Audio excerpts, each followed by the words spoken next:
All right. Well, thank you so much for being with me and letting me interview you. This is the team of 996 Tech, and I want to ask you to introduce yourselves and your role in the project. Okay, I'm Crystal, and I'm doing physical computing and all the physical parts in this project. I'm Shiloh. I'm doing the Unity development and the 3D art. Hi, I'm Zhuoran. I'm doing the game UI programming and also fabrications.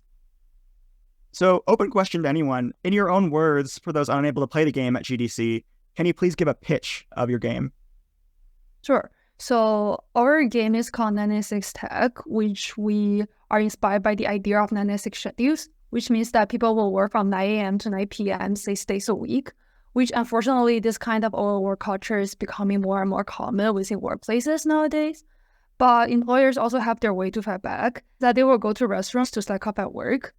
So our goal of the game is to really challenge the toxic working cultures to promote the idea of pay-to-prove norms.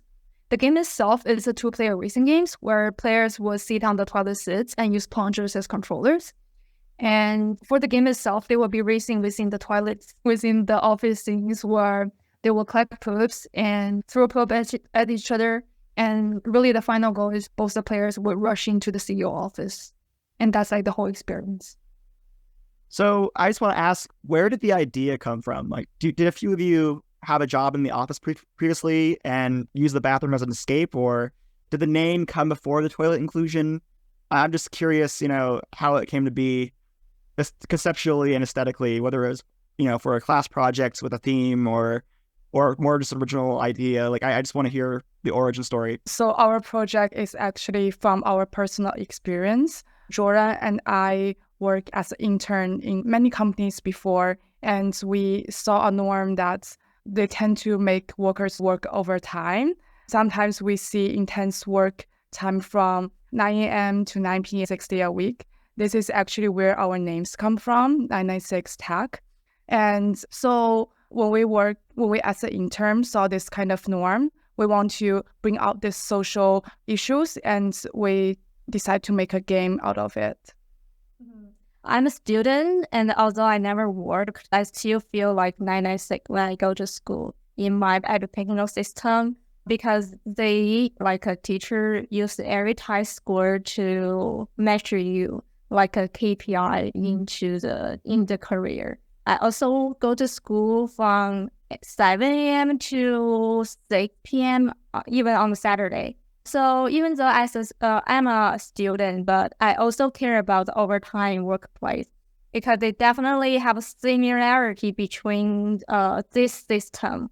For example, during work, your boss maybe watch your computer and to evaluate your every behavior. So that's why I think it's too easy for everybody to go to the bathroom as a relief and as an escape. So onto that escape. Escaping the toilet for, some peace at work is a very solitary experience, a very solo withdrawal, but you've made a two-player, more social bathroom game with no divider or separator. Why? Why make it a multiplayer experience? This is a very good question. So we made it as a two-player game to add a sense of playfulness to the game. And you can play this game with your coworkers and have a chance to bond with them, and also even play with your bosses and win over your bosses over our game. For me, I think cooking is not a lonely experience, but it's a shared relaxing experience, because everybody play on phone when they go to cook, so they can use the internet to chat with each other that's not in the workplace. So in society, it kind of creates a comfortable connection to another people. That's why we played two-player competitive games, because somebody may say we want to cook together, and create the cooking together culture. As for me, I think washroom is a place where everyone is equal in dealing with basic bodily needs. And while the act of sitting on the toilet seat is normally quite private and personal, when two people sit side by side on the toilets in a public space, the boundary seems to be torn down. That's very interesting. I never thought about the bathroom as such a social experience until now.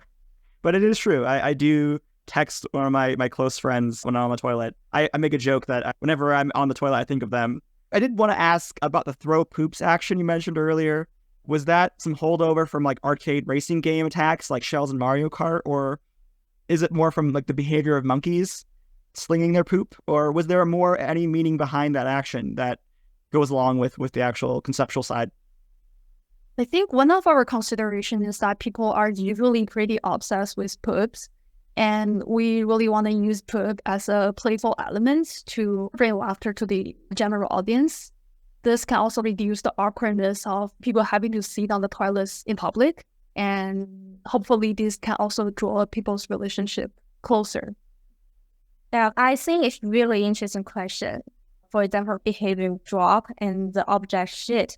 So combine them together, it can create a pure childish behavior. And also it is the most simple aggressive behavior. You can directly feel the impact about your behavior to another person. It's kind of a strong interaction between you and another player. That builds the player together and make the game more interesting. I have a question following up for Shiloh. What was the reason for adding collectibles, and why were poops the collectible?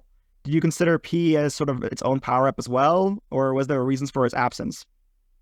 Oh, yeah.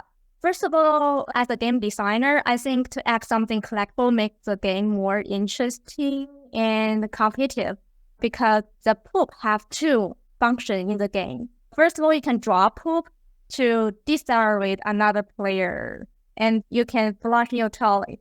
As you say in our game, the poop is not simply a poop, but a emoting poop. So everybody can figure out the meaning of our game, that the poop is only the funny element.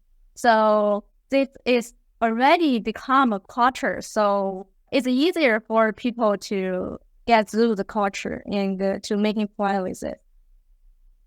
I just want to ask another follow-up question in terms of this culture concept. You mentioned on your site that you base the level design and environment art off of real-life offices to create a new culture on top of it. And in your own words, what would that culture be of the game? And how has that depiction of toilets within the culture changed over the course of the development? I noticed there was some sort of like cart-like aesthetic in the earlier builds to a more recognizable toilet design later on. If you can kind of just cue me in on what that culture is that you try to create. Yeah, my game is kind of an office fantasy. You can draw poop and driving a trolley and to destroy the wall and mess up everything. It's really nonsense, but also straightforward goal to the player. I think the setting of the story is not that important. I see a lot of players to interpret my game in different way. They say, I want to become a CEO or I just want to poop.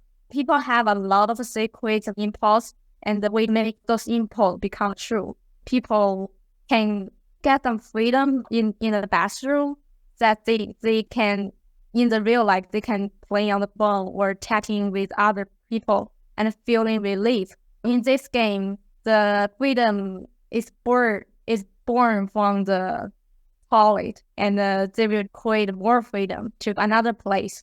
Yeah, that is the culture of analysis. Thank you. That was a great answer. So, Krystal, I want to ask, you did the controllers primarily, correct? Yeah. So on your site, you described your work on 996 Tech as a part of a querying controllers practice, using the embedded associations of these objects, merging those with the existing literacy around traditional game controls, and altering them. What did you want to say in the alteration with the controller design of this game? And what do you feel that you've subverted in people's preconceptions regarding toilets or even work culture in total? I do think toilet as a medium could bring people together and bring equality. Everyone from different backgrounds and culture, we all have to use the toilets to do our business. Toilets, bring them to an equal place where they are equal, and also keep the discussion about the 99 toxic work culture keep going. Zhuoran, you did the game UI, right? Yep. I think a big part of the immersion of 996 Tech for me when I was playing at GDC was the fact that players are provided their own custom lanyard and badge in the style of the game's UI. And, that's a pretty expensive memento for the hundreds of players playing the game at GDC. Why was that important for the team to include, in your opinion? So for people who haven't played, based on the time players reach the final line, we will offer them a position within our fictional 996 tech company and also providing them with corresponding employer badge. And if players have exceptional achievements, we will also give them like prizes ranging from stickers, t-shirts, and goods. And also apart from that, we decorate our controllers, adding cushions to the toilet seats and placing toy books within the toilet bowls to strengthen the narrative aspect of our game. So our goal here is to really design a complete and engaging experience and to form this kind of unique community and culture where players are fully immersed in the storytelling of our game. For example, an employer managed to win over her real-world boss in a game and earn the CEO badge herself. This kind of validates our design process in really impacting real-life dynamics using our game. Nice. Was there any talks to represent different types of toilets? You mentioned customizing the look of them to be more comfortable, but like different types of toilets in the game diegetically with different handling, trade-offs. For instance, like a squat toilet or maybe a toilet with rails that's more accessible. Yeah, we decided to focus more on sitting on toilets. We think that those shapes are more universal in terms of use. And also considering the transportation that we need to take all of our controllers to GDC, we eventually decided to use portable toilets as the final one. So this is a question to anyone involved in Krystal and Zhuoran about the fabrication and the, physical computing. But what were the difficulties in transporting and sort of rebuilding and maintaining these controllers in an expo environment where they have a lot of wear and tear? Did you experience a lot of challenges with getting the game to consistently run for different body types or weights or just over the course of the day falling apart? Yeah, this is a big issue. Before we came to GDC, we actually speak with our professor who did all control GDC before, and he advised that bring a lot of spare parts to GDC and change them wherever you can. So we bring a lot of spare parts, but we still encounter some issue with glue drying because glue dry need times. Sometimes we close our boots to wait for the glue to dry. And also, speaking of transportation, we actually choose the portable toilets because we could fit them into our suitcase. Yeah, I think it's very great learning experience, bring a lot of spare parts and be mindful of the glue dry time, I guess. Well, I'm just curious, what's next for 996 Tech? Any plans on continuing the development for arcades or desktop or mobile consumer release version? Yeah, we definitely see this project being in an arcades type of form, but we are also considering turning this game into MR games by wearing a headset. The player could sit on their own toilets to play our games. And when you play our games, you can also get your business done. But we definitely see this project going forward in different form, and we are discovering new forms and place testing in this stage right now. So for each of you individually, what's next? How has this project influenced your artistic practice and journey, and what's next on the horizon? So I'm Krystal, and I will be pursuing my master's degree in design next. I'm graduating this following May, and my focus will be doing project that highlights innovations and engage audience of different backgrounds, like more project that has social impact, like 996 Tech.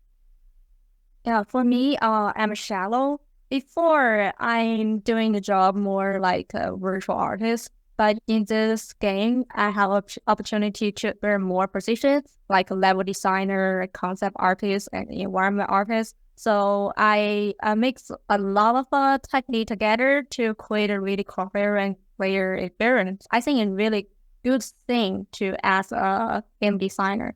So in the future, I would like to become a game producer to make a lot of games. I think my pathway will be more towards being a multimedia designer and kind of leaning more towards game UI if I am fortunately enough to be a part of the game industry. But I think the whole experience really motivates me for designing independent games in the future. Well, that's great. I look forward to seeing more of your independent games in the future. Oh, thank you. So this is part of the interview where I asked the same questions to everyone just because I think they yield some interesting answers. But I wanted to ask for each of you or anyone who wants to answer, what is your personal relationship to toilets? Great question. I'm Crystal, and I really enjoyed my time on the toilet. I think it's really private, and also I can play on my phone for a while to not feel guilty about it. Yeah. Yeah. Does playing on the phone on the toilet feel better than if you were just playing on your bed or anywhere else? Is it more comfortable?